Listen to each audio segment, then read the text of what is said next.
What's up, world? And welcome back to another Unseen Work Wednesday. As always, you're hanging out with yours truly, Miles Biggs. I'm excited to bring you another awesome conversation from another amazing guest here tonight.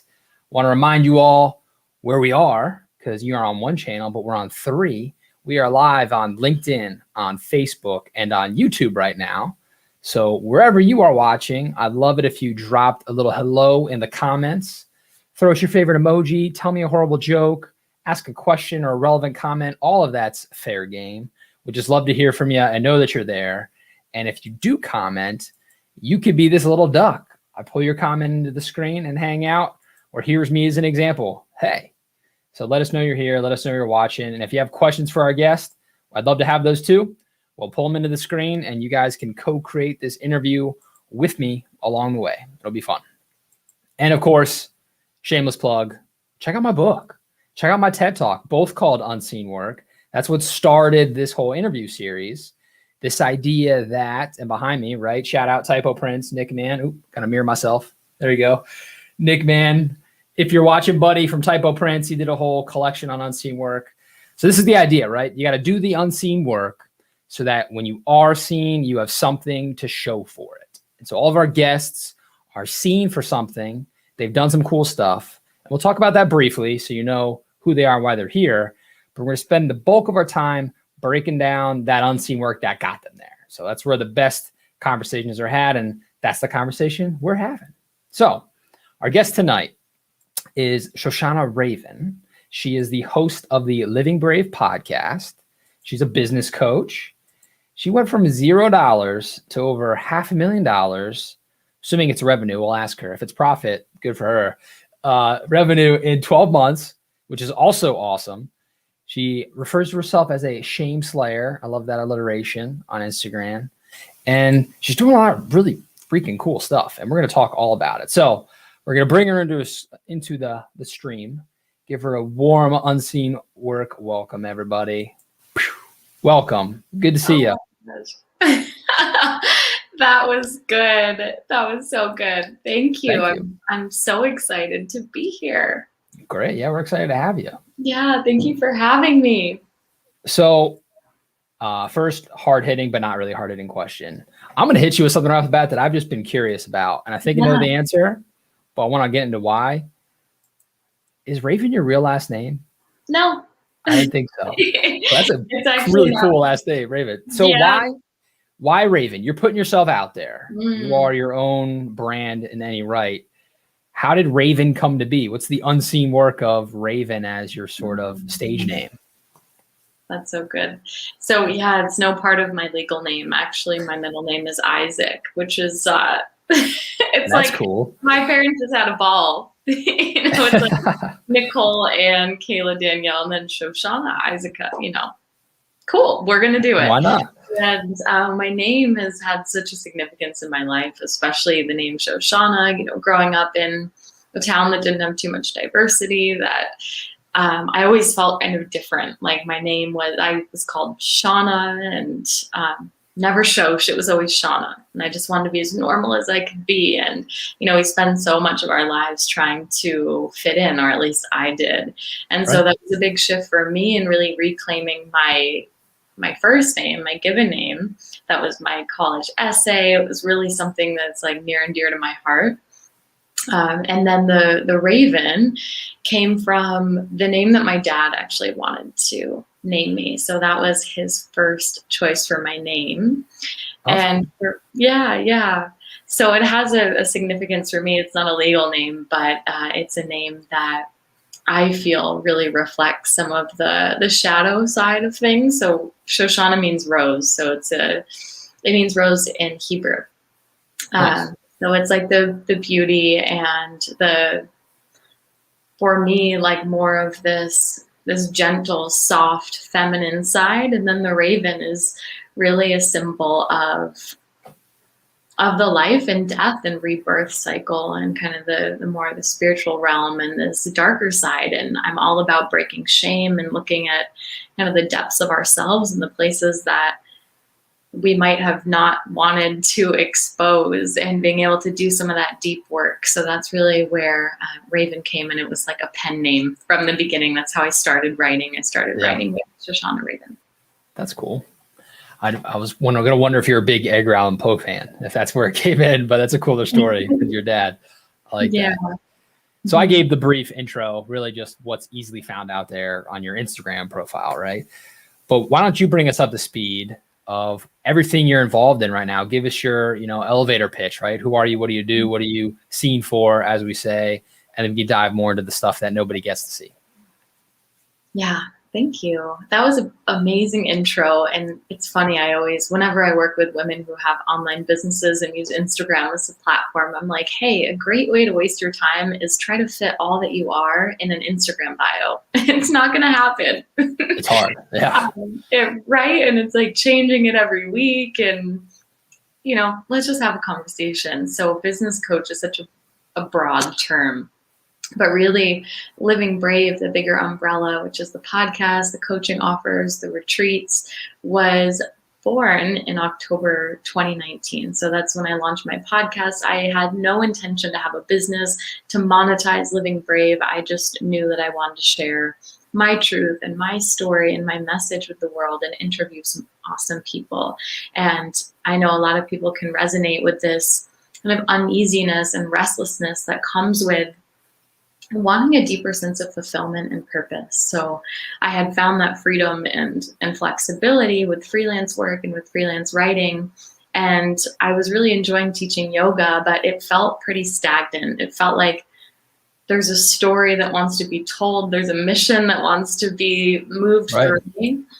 So that's where Living Brave was born. And then it quickly turned into empowerment coaching. So life coaching for women, especially women overcoming shame around a herpes diagnosis. I speak openly about genital herpes. I speak openly about shame. And then from there, I quickly booked out my coaching business. And I had a lot of friends, and a lot of the women that I actually worked with in the life coaching space say, oh my gosh, I feel so empowered. I want to do what you do. And I found I loved the business coaching work. It's a lot of the same work, especially if you're a personal brand, your heart-centered business, unpacking, right? The layers of confidence, of the mindset work, the leadership work, just with a different outcome of turning your gifts into offers that serve others. So I love the leadership and business piece. I've been leaning into that and doing a lot of groups, running retreats, international retreats, and running my podcast. So it's been a lot of fun. We have grown really fast, and I know I was laughing.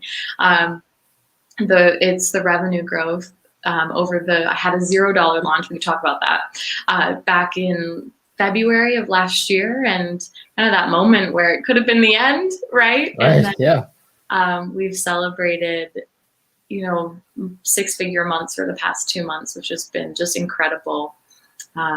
Yeah, that is. And so it all started with the podcast. You didn't really intend to be a business. And I remember talking to you around that time because I know your boyfriend, or partner, as he always says, which when he's on, I'm going to talk to him about that. But his word choice, I've always wanted to ask him, why do you say partner and not boyfriend or girlfriend? But we'll leave that for him. Also, you were asking me questions about the podcast stuff, like, hey, I quit, man. And it was like, you were very much early in it. And then I feel like I blinked and you were everywhere. So when did you realize that it was a business? So when did you realize, like, you just started it and all of a sudden one day you're like, oh, wait, I have something? Like, what was that process like? Because I feel like a lot of people miss that realization. Like, more people could do it if they realized the opportunities that were coming to them, and you did and grabbed it and ran with it. Yeah, I wasn't brought up my parents did have businesses, but what I saw was always like the struggle. It was always like that was a source of their conflict. And when I thought of entrepreneur, I thought of the stereotype of the entrepreneur, right? The like really type A, like masculine, just go-getter. And I didn't really feel like I fit that mold. I spent a lot of time actually trying to make my way up a corporate ladder and get the good grades and get into the good school. And I worked at KPMG for a year, and I was like, oh gosh, I'm never going to make it in an office, right? So I just didn't really see myself. I was the person who was a corporate dropout who went to India on a one-way ticket and was writing freelance business and markets journalism. Kind of felt like I was living a double life and teaching yoga, but I was never making like more than a couple thousand a month, right? And I was happy with that. I was great with that. And so it was almost an identity shift. And I think so much of leadership and business growth is identity work, is like, who do I have to become? If I want to reach this goal or this milestone, yes, what do I have to do? But also, how does that person show up in the world, and what opportunities do they see and take advantage of? So I actually got let go from my main writing job. I was working for Investopedia for 4 years. That was my primary source of income for 4 years. And on my retreat in Panama that I led, my first ever sold out retreat, I got an email from Investopedia that said, hey, we did a revamp and we don't need you anymore. Thank you so much. Just a short email. I remember feeling so excited, which is a good sign. And I ran out of the tent and I saw Miles and I said, I don't work for Investopedia anymore. Miles, my partner. And I was not in Panama. Yeah. So I knew there that something was going to shift. And I look back on it now, I'm like, wow, I really took that quite lightly. I had no idea what I was going to do. And I had dreamt, like so many of us do, about a job that could be kind of cool. So like a couple of years earlier, I was like, oh, coaching, that'd be really fun. Everyone always tells me I'm kind of like their therapist or their coach, or they love getting those pep talks from me. But coach still had this word that had some kind of stigma or judgment around it, or who does she think she is, trying to be a life coach? And that was truly what I wanted to do. So that moment was a moment where I got to break past some of the imposter syndrome and some of the ickiness and the what will they think about me, and just go all in and say, I want to work with women on their self-worth. I want to work with people who want to make a leap of faith, who want to do something like quit their job and buy a one-way ticket to India. So that's really how it started. And then finally getting myself in a space of support with a business coach, and really putting both feet in and not just treating it as a side hustle was when things really started to take off. Yeah, it makes sense. Like the whole idea of, like you say, how do you show up, and like the intention when you kind of just tread water and just like, okay, I'll just a couple grand, I'm fine with it. Like you're not really trying. It's just whatever comes to you. But it is interesting when you look at it and you're like, I'm going to do this. And sometimes you need that kick in the pants, right? Like you have to do this. You don't have another job. So now this is your job. But I totally agree with that. And I've seen that in my life with stuff that I do, that once you decide that you're going to make it a business and you're going to make money, it's amazing how the money appears to be made. It's everywhere all around us, right? And you just have to go get it. Yeah. So, and I love what you said about deciding, right? Like so many of us, I've been there. It's like, I'm not getting what I want out of life. It's not working for me. It's not happening. And the truth is we haven't decided what we want. So to just have those choice point moments, it's going to evolve over time, but to say, I'm doing this 100%. There's no plan B. I'm launching the thing. I don't care if no one signs up the first week. It's happening. And that's such a hard thing to do because it's so contrary to a lot of what we've been taught in the kind of anti-risk taking, putting yourself out there culture. Well, especially what you said, like if you don't grow up seeing it happen, you don't have any of this like affirmation in your brain that it's possible. And so it's the fight or flight, like, your brain trying to protect you kind of stuff kicks in, and it wants to keep you safe, even though we're not talking about a tiger in the bushes. We're just talking about, building a brand online and helping people. Right. But it's amazing how your brain doesn't know that really. It still acts that way and keeps you safe versus taking the leap. Mm-hmm. Yeah, that possibility creating a pathway. And Yeah. so many of the people that you know and look up to, and we all do, didn't graduate high school, never thought that they could be multi-billionaires. You know, the story is the same. So when a client says to me, like, who am I to share this? Who am I to do this? It's like, who are you not to? Right. Who are you not to? Who are you to leave this world without sharing your truth and your gifts and your heart with the people that might just benefit? Right. And that's a privilege. It's truly a privilege to be able to create your own opportunities instead of looking at the buffet of what society tells you you can do, and choosing of like, oh, I have this opportunity to create something new and at least give it my all and try to leave my little corner of the world a little better off than when I came. That's so special. And I think that was the first realization that I had that led me to quit my 9 to 5. Right? It was like, I kind of want to change the world, so why don't I go see it first? Sure. And learn Yeah. a couple things. Yeah, that's awesome.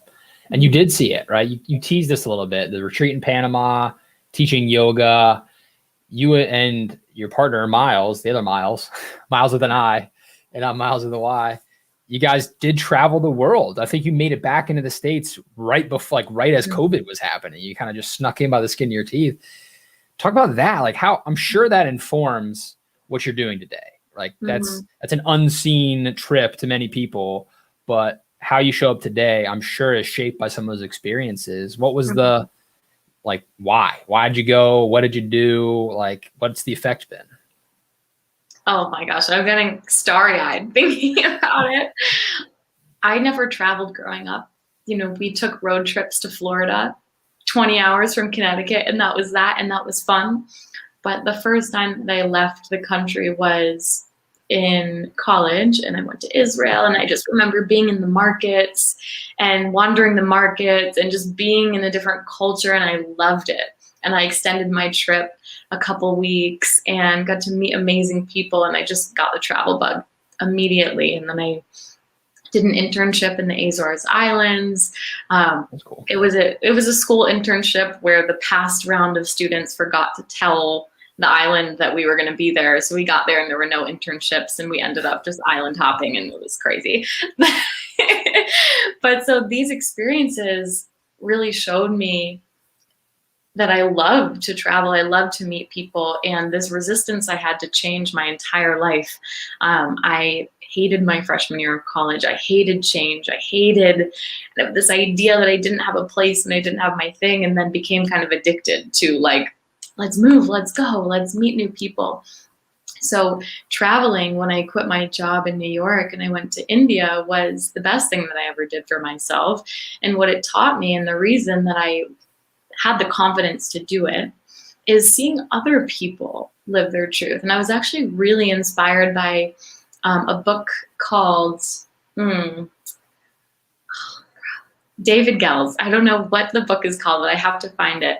And it was about meditation, and it was about coming out of the closet as like a meditator. And he was talking about this intersection of meditation and business and spirituality. So these blending of the two worlds I was really interested in.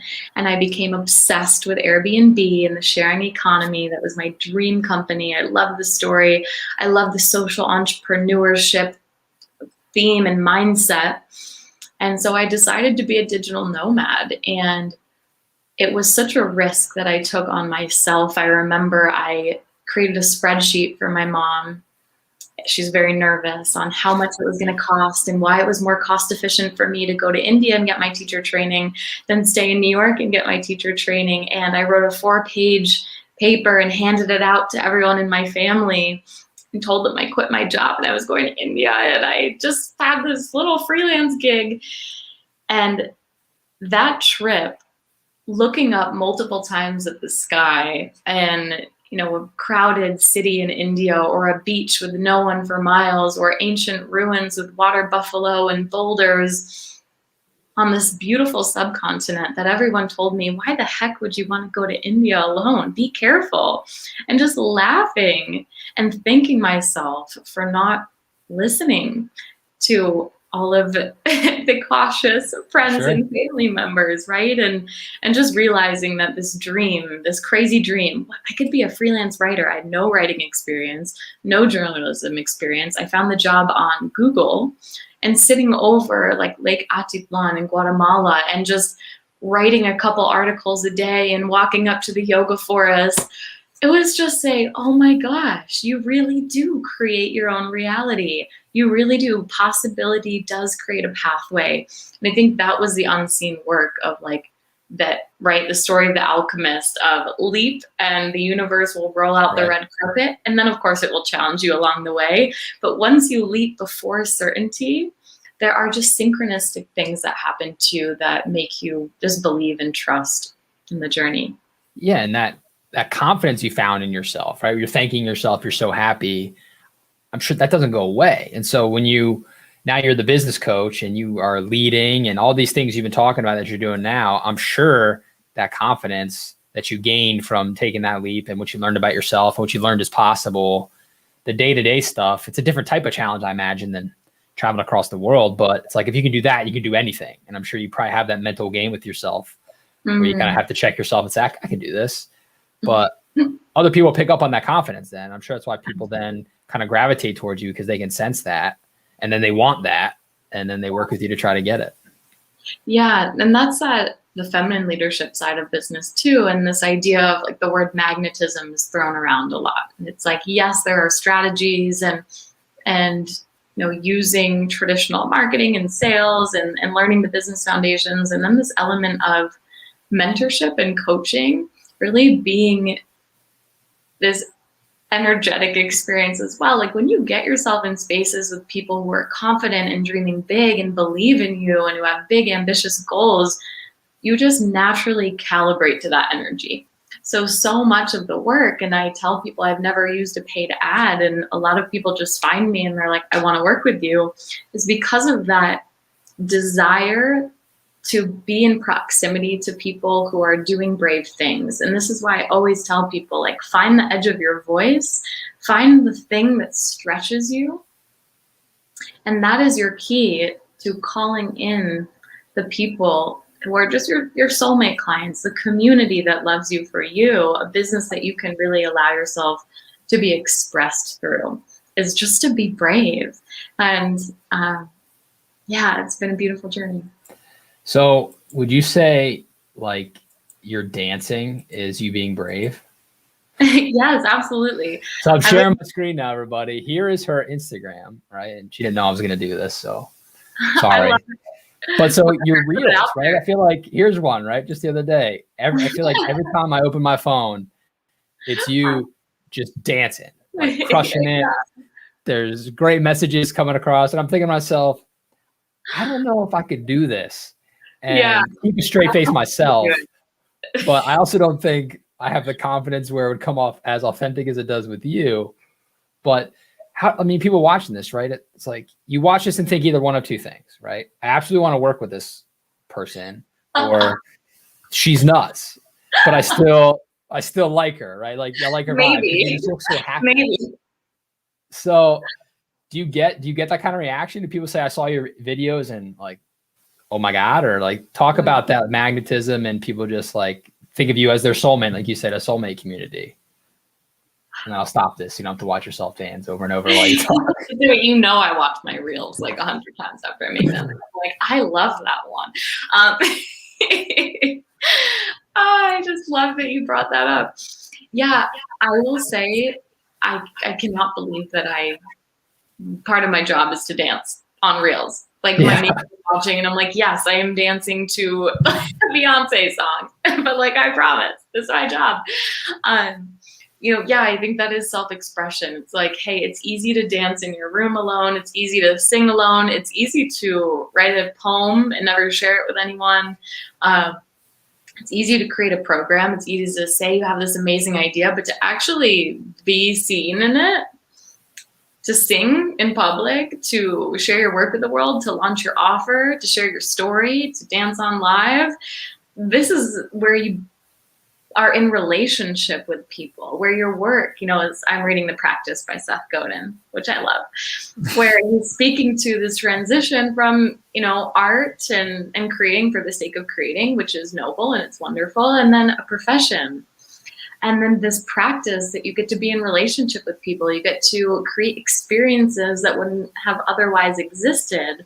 And so when I'm creating content, I am creating an experience for someone. And I think the more me that I am, the more I dial up the parts of me that are most different, which might be my goofiness and my dancing and whatever it is.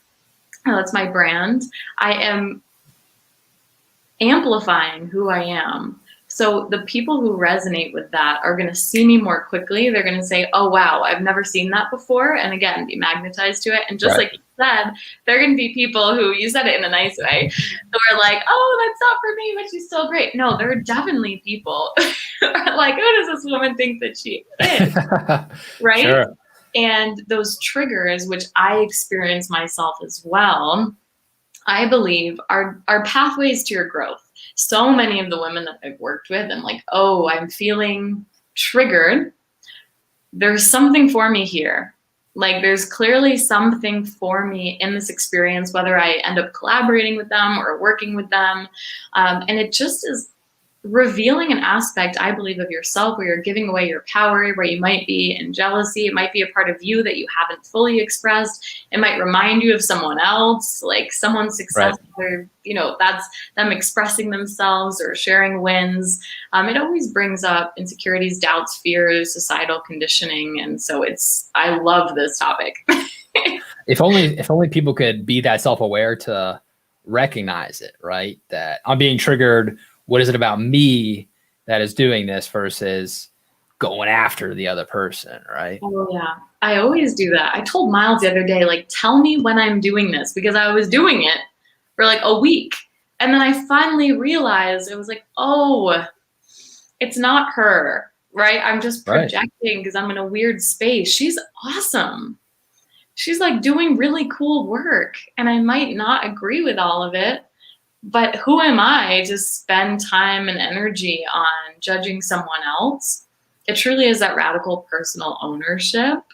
And I believe, like, in this time, the people who are really excelling, the podcast hosts, the coaches, the mentors, they're supporting other people, right? There's like this idea that when you do amplify what makes you most different and who you are, then there really is no competition, because you're the best people for your people. I'm the best person for my people. And that's it.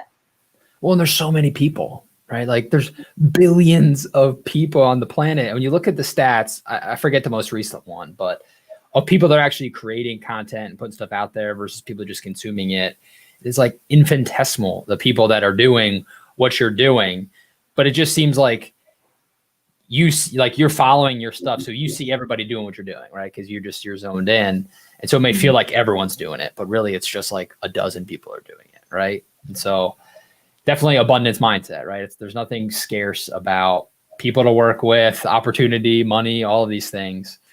It's a hard thing. And you got Miles showing up telling you got vibes through the roof.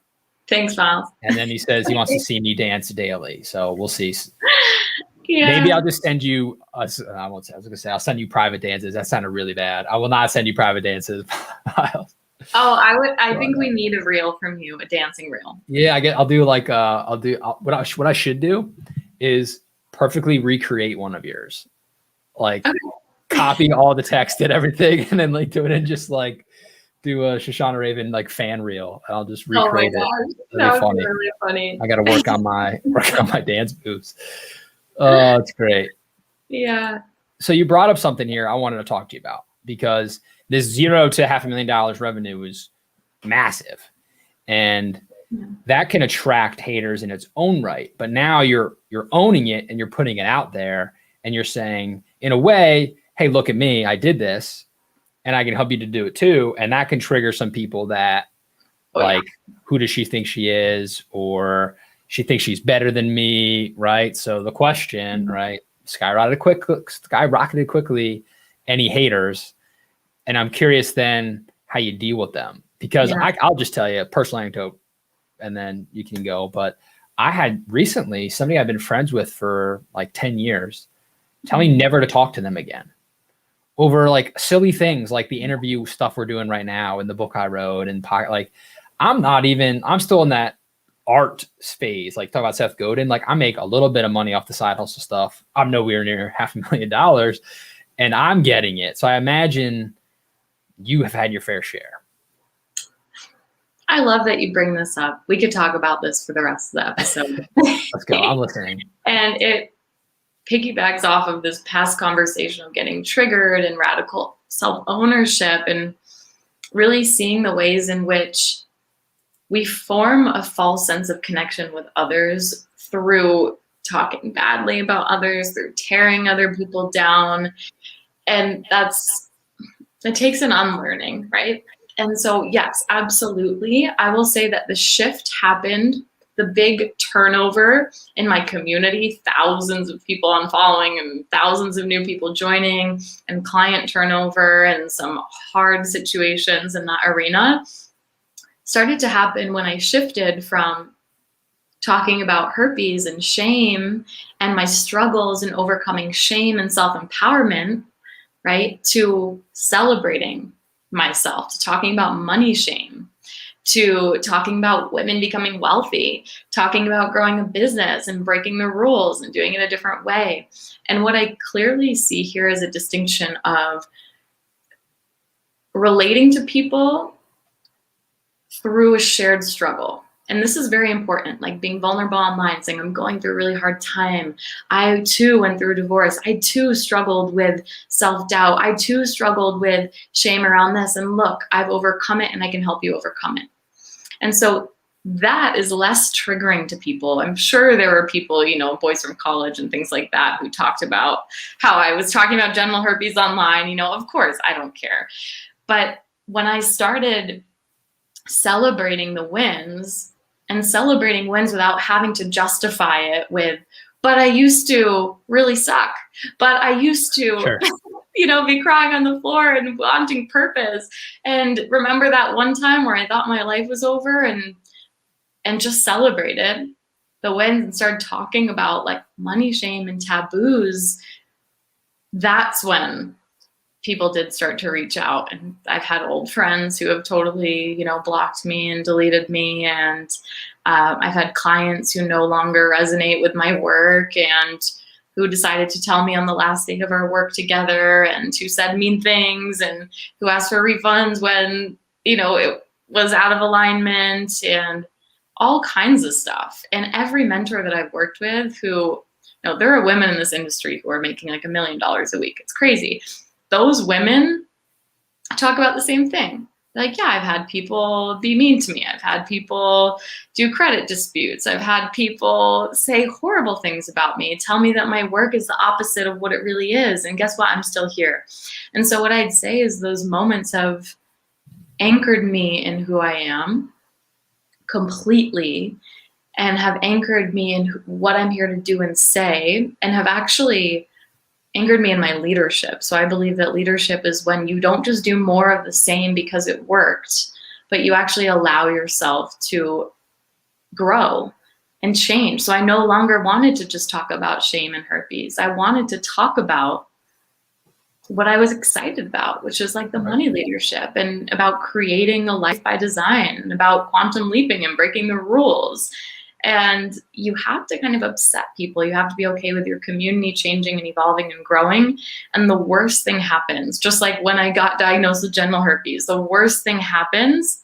And what it does, it doesn't break you. It actually shows you what you're made of. And it reveals the truth. So I'm so grateful for all of the challenges because they've given me opportunities to stand in who I am and in my leadership. And I've learned so much more through those experiences than I had through the wins. Yeah, I like use the term anchor, like it anchors you. I think too, when you have that changeover and people who had been in your life, supposed friends, right? Turns out they were probably never really a true friend. Like those people are anchors too. Like they're holding you back from that quantum leap. And so in a way, it's like your moment where you run out of the tent and say, I don't have this job anymore. It's great. It's like once you get over the natural response of kind of being bummed, of this loss, that you kind of mourn for a little bit, you realize this is a great thing. This frees up space and mental energy and, you know, time in my day and my mental capacity for the people that I'm supposed to be spending time with, not this. And then it just feeds all those wins that you're already celebrating. And, you know, that momentum moves forward instead of looking back. Yeah. I'm curious for you how that experience has been. Yeah, it's been weird. So mine's been a mix of, I think, people being kind of mad that I'm doing what I'm doing because they want to do what I'm doing. But now I almost feel like because I'm doing it, they can't also do it. Like the scarcity mindset thing, right? Or that I'm just like, I'm out to just sell books. Like I say, my shameless plug, right? It's like, I'm just out here and all I care about is making money. And I just want to sell books and push books down people's throats. And it's like, well, please sell books. It's like the book is the avenue, right? And I even had somebody tell me, well, write a book. What's the big deal? I mean, I could write a book if I wanted to. It's like, please do. Yeah, you could. Please write a book. You could. I want you to write a book. And then we could talk about, it's not just like you sit down one day and pop a book out, right? It's a whole process. So it's been hard. I'm a very sensitive person, I think, at the end of the day. Like I feel very deeply and I care about what people think about me. And I don't like people hating me. That's my biggest thing is it's not a big deal if I lose a friendship. What I don't like is when I have an enemy out there. Like I just don't like that there's somebody out there that thinks I'm this scum of the earth type person, right? That bothers me. So once I get over that and just kind of realize that they got to do their thing and I'll do mine, I just focus on what I can control again, which is me, like we've talked about, and not that person, and just leave the door open. They might have shut it, but I always try to leave the door open. Then it's like, hey, that's cool. You feel this way. I'll still be here if you change your mind and you want to talk again or whatever, and just work through it, you know, because life's too short to hold on to that stuff. Yeah. And that is the most exhausting thing, is to manage people's expectations and opinions of you, right? It's like leadership is holding the vision over other people's opinions of you. And so if you want to grow and expand, we have to release that, because so much of growth is the energy management. It's like, where am I putting my time, my focus, my energy? Right. And trying to convince people that what I'm doing is worthwhile? No. Go look at my testimonial page, you know. And I think that like that was such a beautiful moment too, because Miles, I'm sure there have been so many people who have read your book who have been impacted. And I know Miles and I are like taking pictures of the book and we love it. And so that impact and that reflection and having like your brave book of screenshots of every nice thing someone's ever said to you, like that to me is so much stronger than when someone who hasn't looked at my work, they just read the headline, is like, hey, what you're doing is disempowering, you're scamming people, you don't care about your community. Hey, I understand that that's triggering, and I'm actually really excited about the work that I'm doing, and I'm really happy about the clients that I'm working with, and I just recommend muting me or blocking me. And like, right. You know, I'm happy to answer any questions, but I don't have to, right? I'm making myself available for that. And this is true, right? We can trigger people who have convinced themselves their entire lives that what you're doing is not possible for themselves, and then you do it, right? And that's where the trigger comes from. It's like you as a storyteller, as a leader, you're presenting something, you're presenting a new narrative in a way that has never been told before if you're truly being an innovator. And so what someone gets to do is they get to see your new story, they get to see what you represent, and that's either really attractive, they're like, wow, that is creating tension between what I thought to be true about my life, about myself, about the world, and I want to go there, I want to learn more. Or the same tension creates a resistance of like, oh, I want to be right. I'd rather be right than lean into this new idea. And that's why, you know, so many women who were diagnosed with genital herpes and thought it was the end of their life and they were never going to be able to date anyone. And then I pop up online and I'm like, hey, look at me and my boyfriend. And guess what? Actually, all the guys that I told like loved me even more and wanted to be my friend. And I was the one who was undervaluing myself the whole time. They all wanted to hug me and like tell me about their vulnerable story. It was a complete flip. And so someone might see that and they want to hold on to the victim story, and they might just delete me and never look at me again or say she's full of shit. Or someone who's like, wow, the story I'm telling myself is so different than that story. It's creating so much tension. That's a healthy tension. I want to go there. So that's where like the magnet. Yeah, absolutely. And you said one of my favorite words, the flip, because that's in the book too, right? So Yeah. I wanted to ask you about this with failure, like your flip, the fail, learn, improvise, pivot.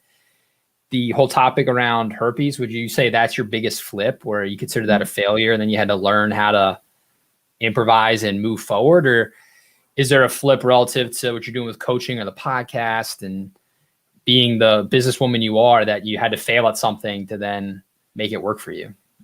Yeah, absolutely. That my whole message from the beginning has been your shame is the source of your power. The thing that you think makes you less worthy is your key to your next level, is your key to looking at all of the old stories that actually aren't serving you. So what genital herpes did for me is it showed me, hey, you're not actually really that confident, right? We talked about traveling the world and the confidence and the independence. I let this diagnosis just crash, like shatter my identity. And so what that forced me to reconcile is like, well, what are my beliefs about myself, my worth, who I am to the opposite sex, and just uncovered all of this shame that was hiding underneath the surface, right? And shame is developed over time. It's this fear that you'll be found out, that you're unworthy. And so it really forced me to look at the shame underneath the surface. It took a couple of years to realize I had some unresolved shame and trauma around that. And when I started speaking openly about herpes, it was because I wanted to tell people, but I was still in victimhood, right? So there was like snot coming out everywhere and I was crying and the whole thing. And because it's so common, right? 1 in 2 women will get an STI before age 25. Genital herpes is something that 1 in 4, 1 in 5 people have. 2 in 3 people have HSV1, which is commonly like cold sores on your mouth. Okay. So luckily for me, 1 in 4 times, close family members, friends, I would tell the sob story and they'd just wait for me to be done and say, yep, same. Been there, right? Yeah. Yeah, like I've been there and I've had it for 20 years and guess what? Everything's been freaking fine. And that was such a moment for me to get out of the victim space and actually say like, wait, there's something going on here, because whether it's herpes or not, someone tells me their vulnerable story. Someone opens up and I'm reaching levels of connection with people that I've never reached before, whether that's my Uber driver or whether that's, you know, the person at the party that I decide just, hey, yeah, you can have a sip of my drink. I do have herpes, but you won't get it. You know, and just seeing the way that you approach these topics. If you approach it with the sob story, people are like, oh, I'm so sorry that happened. But if you approach it with, yeah, I'm really passionate about this. It's so common and it's horrible that people are committing suicide over this and feeling like they can't date. Like, what is going on? The energy that you approach a conversation with is often the energy that you'll be met with. So yeah, I got to flip this upside down and I got to say, oh my gosh, now it's like, it's nothing that I'm afraid to hide, because I realize this is the thing that binds all of us together. And yeah, it's been such a beautiful journey seeing shame as your power. That's a big flip. I love that phrase that you just said too. The energy you show up with is what you're met with. I like that. It's a good fortune cookie right there. That's a good one. So speaking of energy and managing energy, you said that before, managing your energy like you manage time. Something that I've been really curious about, so I'll pick your brain. You know, you're someone who has navigated successfully from point A to point B, right? You wanted to start the podcast, you have the podcast. You wanted to start the business, you have the business, right? You've done the very basic goals set and goal complete in many ways, right? But then there's that oh shit moment that happens when you actually reach point B. Like sometimes it might feel like it's never going to happen. And then you reach that point B, and now we're looking at point C. Mm-hmm. And so this is my personal, where I'm coming from with this, right? I wrote the book, I gave the TED talk, and it's like, I was so laser focused on it for so long that now I'm here and I'm just like, well, geez, what do I do now? Like I've spent all that energy and managed all my time to get here. I'm here, and I should have been planning for what comes next all on the way, but I didn't. I had a baby, all this other stuff going on too that, is rightfully so taking up more of my time and energy right now.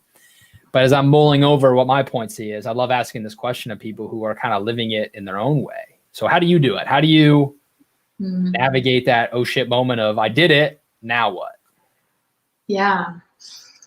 Such a good question. And I love that you're vulnerable about that, because we don't know where we're going. Right, Even if you're the best goal setter, I've never really been big into goals, right? Yeah, me either. It never goes the way that you thought, and you always can blow your expectations, and you can always fall short of your expectations. And every time you fall short of your goals, it's a lesson, it's a learning moment. And when you hit those goals, and I've spoken to so many women as well in my industry who are like, wow, I had the big day, I had the sold out thing. And in that moment, it triggered so much scarcity within me. Like the same thing happened to me. I think I had a sold out mastermind launch, and I passed multiple six figures or something. I was like 6 months into business, and I had a total freak out. And I was like, I think I should go look for a yoga job. I had hired someone to support me, and then I was like, oh gosh, but what if I can't replicate this? And then should I really be hiring people? And then I kind of let that fizzle, and it was just a weird month, and I just manifested like the lowest month that I ever had. It's just, you breathe it into reality. Yeah. And so I think like this is the journey of also like financial empowerment, liberation. Is like it's an actual cycle where at every new level, it's not just like money mindset affirmations. It's like ancestral trauma and like your attachment styles and like all of these different things that come up and are triggered at every level of success with the like, can I replicate this? And this is a lot of the mindset stuff. Like in the beginning, it's like, is anyone going to sign up? And like, what are they going to think about me? And of course, remnants of that still come up. At the higher levels, it's like, can I do this again? Is this like sustainable? And this is where the leadership really comes in. It's like the faith in yourself and having a vision that's bigger than you. So there's that internal momentum that comes from like, oh my God, I just published the book. Oh my gosh, I just had the TED Talk. And that's like this momentum, but that momentum's not always sustainable, right? And so there's the vision, and the vision is the pull force.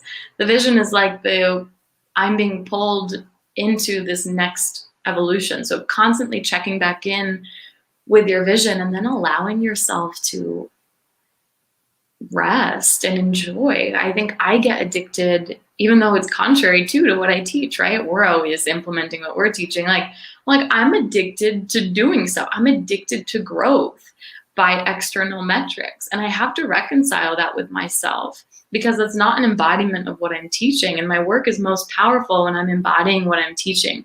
So allowing yourself to like be excited about what you've done and rest and relax and revisit your vision, and having a mission that's so big, right? Like impacting hundreds of thousands of people across the world, speaking on stages, like being able to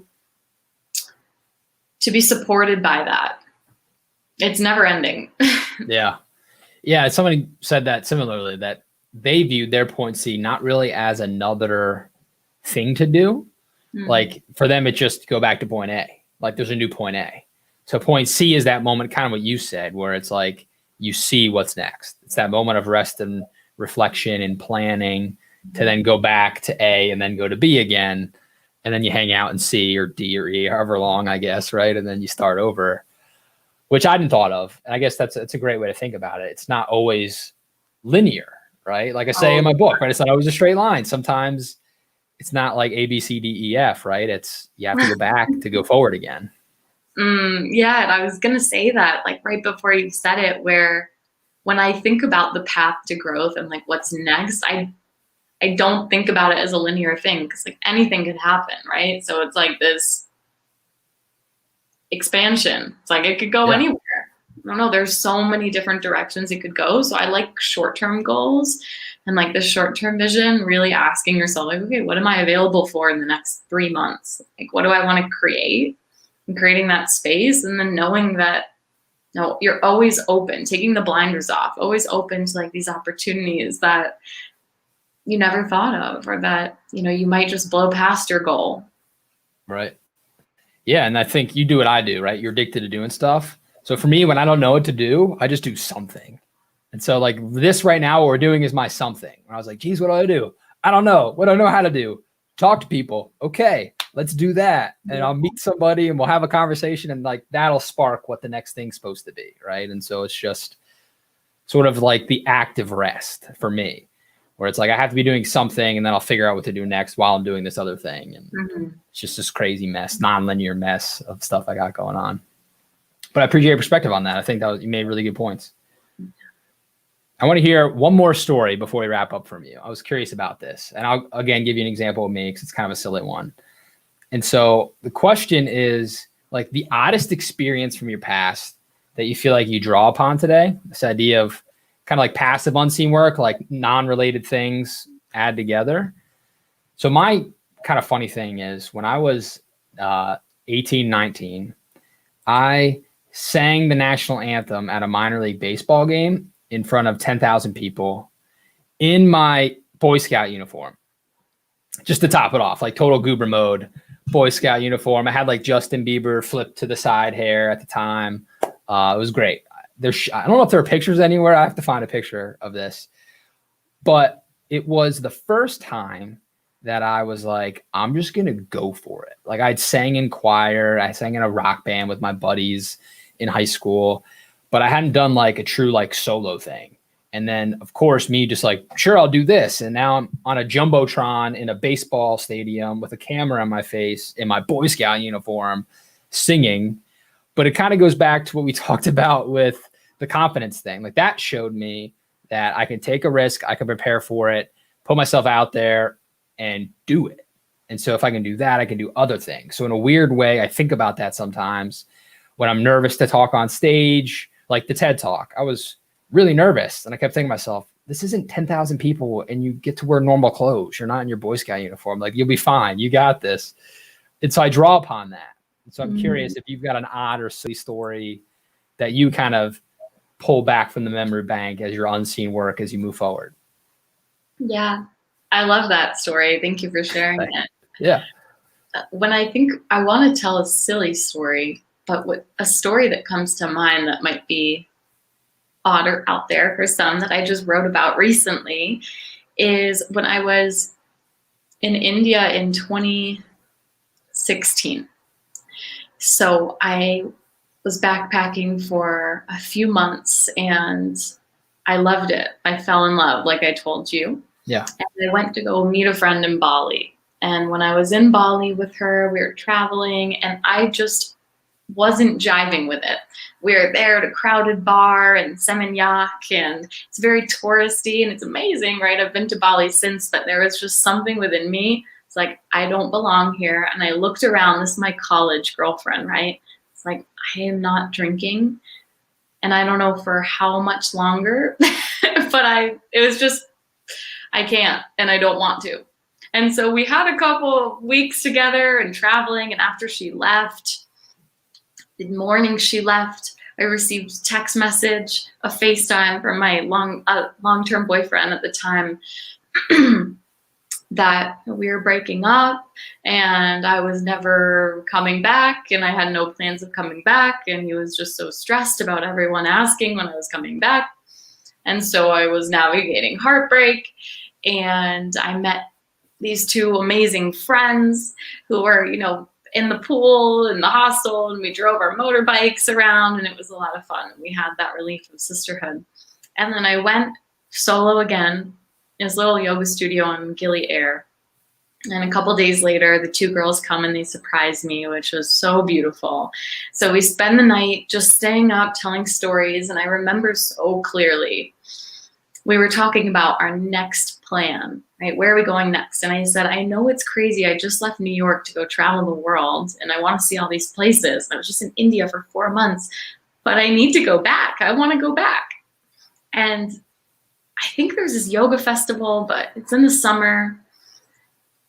And I took up my Lonely Planet book, and it's February, mid-February, and I found a flight for February 28th to get to Delhi, and I was going to take a car to Rishikesh. And I opened up the book, International Yoga Festival, March 1st in Rishikesh. And at that time, it was amazing.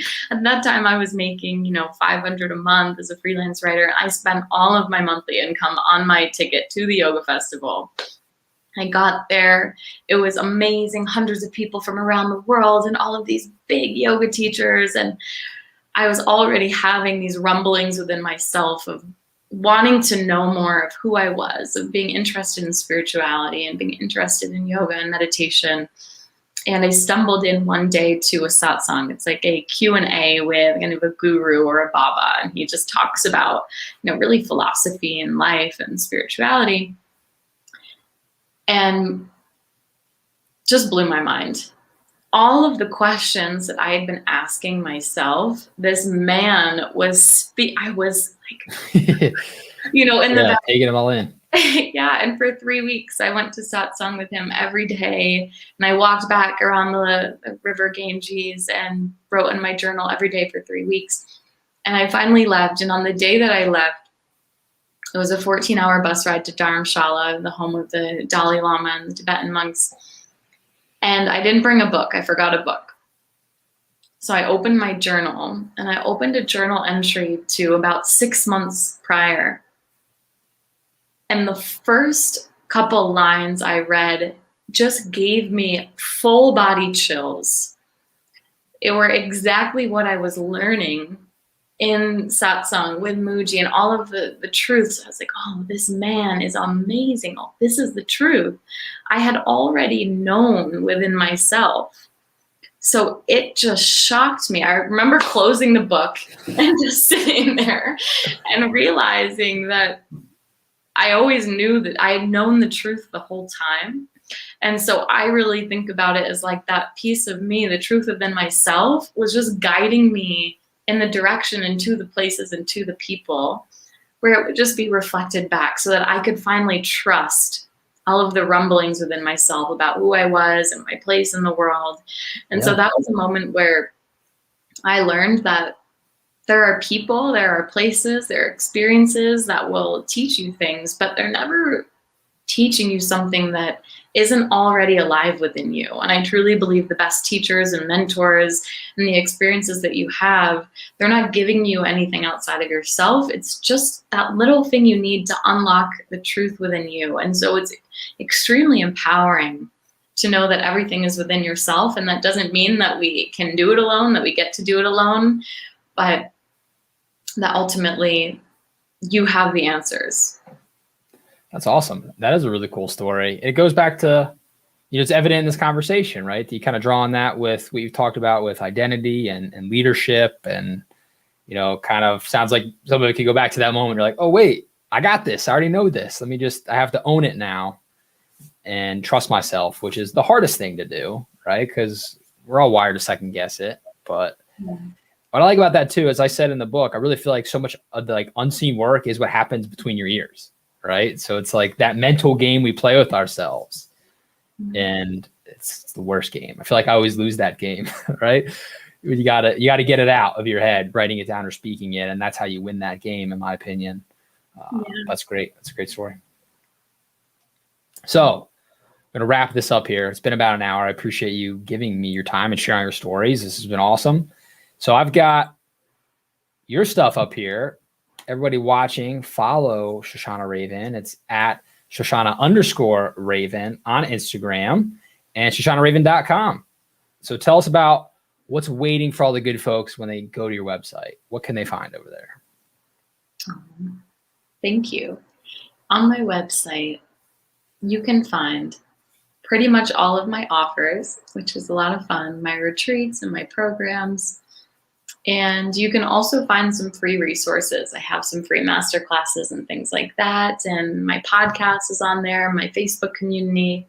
It's a really intimate group of heart-centered entrepreneurs who are coaches and guides and healers and teachers who have communities of their own and who are creating community-centric businesses. So yeah, I'd love to connect to really anyone who's watching this, listening to this, and feels resonant with my words and my stories. My favorite part about doing collaborations like this is being able to meet someone and hear that it landed with them.